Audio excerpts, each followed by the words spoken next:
Hello बच्चों and welcome to study with Unique. मैं सुबह सर स्वागत करता हूँ आपका आप ही के पहले चैनल स्टडी विद यूनिक पर।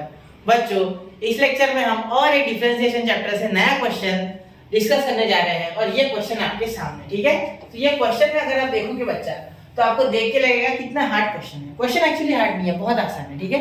बेसिक चीजों से क्वेश्चन हो जाएगा। जब भी आपको ऐसा दिखे क्वेश्चन, चाहे tan cos cosec कुछ भी हो जाए, ठीक है, तब आपको ये इंफिनिटी देखना है, सिर्फ लास्ट में इंफिनिटी है, ठीक है। तो मैं क्या करूंगा, इसमें एक सिंपल ट्रिक लगाऊंगा। देखो ये क्वेश्चन पहले लिख लेना है, y = tan x plus tan x plus tan x, ठीक है। और उसके बाद प्लस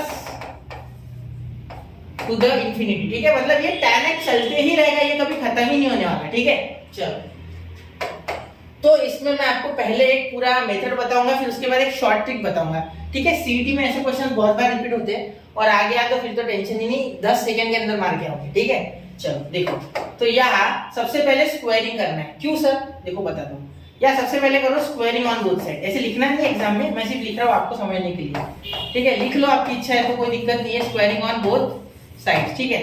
तो यहाँ हो जाएगा y² और यहाँ ये tan एक बार बाहर आ जाएगा, ये जो tan है, ठीक है, ये tan एक tan बाहर आ जाएगा तो tan x, ठीक है, प्लस ये पूरा √tan x plus √tan x plus √tan x, ठीक है।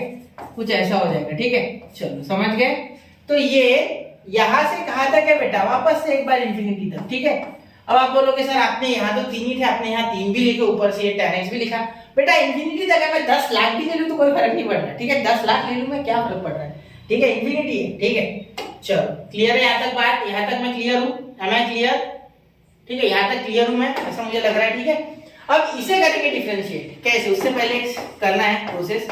y² = tan x plus y।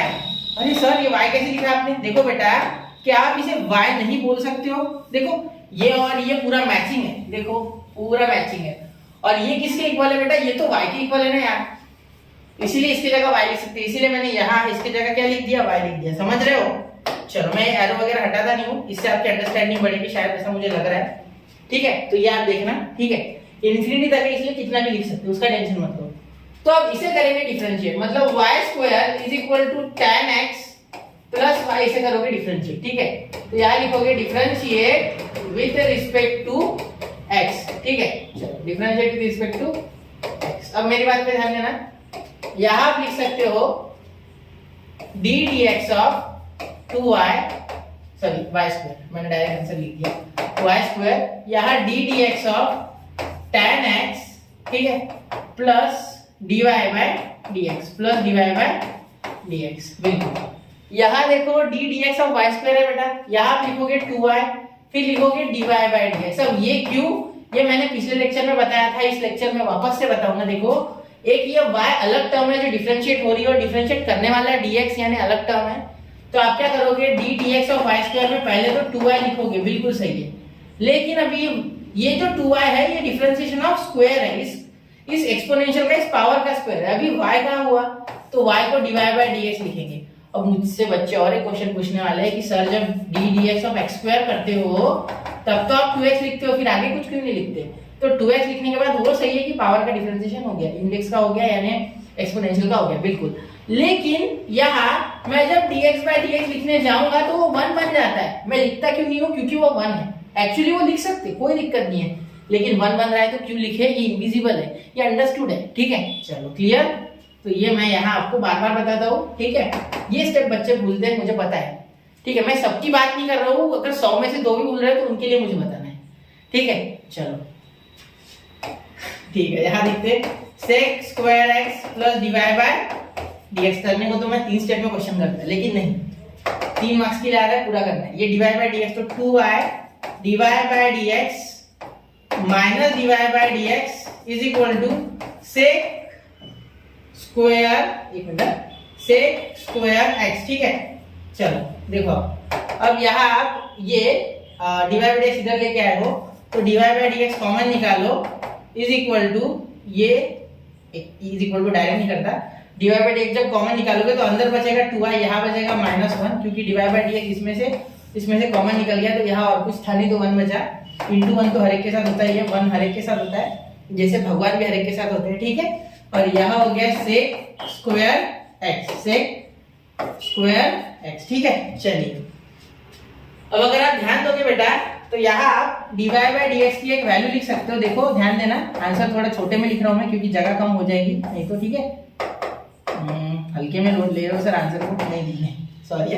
यहाँ हो जाएगा sec square x upon 2i minus 1, ये आपका आंसर। मैं इसे अभी 2 मिनट ऊपर ला रहा हूँ, 2 मिनट ऊपर। चलिए दिख रहा है, तो ये आपका आंसर है। इसे हाईलाइट कर देता हूँ थोड़ा जिससे और समझे, ठीक है। देखो ग्रीन में हाईलाइट, तो यही आपका आंसर था। देखो यही प्रूफ करना तो हो गया। अब सर आप शॉर्ट ट्रिक भी बताने वाले हैं, बिल्कुल इतना नोट कर लो।